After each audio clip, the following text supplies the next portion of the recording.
Barbil filaria निराकरण अभियान शुभारंभ। जय जगन्नाथ बंधु माने उपांत ओडिशा रे आपण मानकु स्वागत।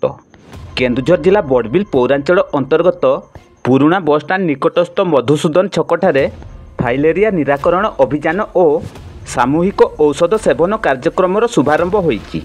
बड़बिल गोष्ठी स्वास्थ्य केन्द्रर मुख्य डॉक्टर सौभाग्य रश्मिरंजन सामलଙ୍କ अध्यक्षतार आयोजित यह कार्यक्रम को जिला मुख्य स्वास्थ्य अधिकारी डॉक्टर विनोद बिहारी मिश्र मुख्य अतिथि भाव जोगदे कार्यक्रम शुभारंभ करथिले।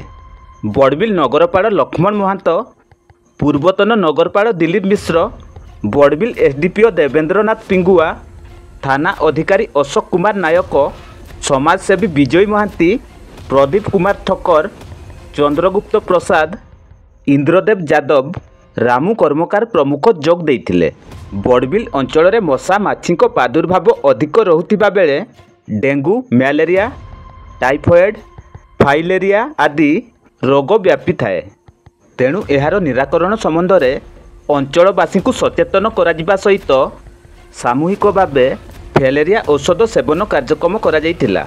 आसंता 19 तारिख पर्यंत कार्यक्रम चलवा नहीं सूचना दि जाइतिबा बेले लोकंको घर घर जाई औषध बंटन करा जिवो।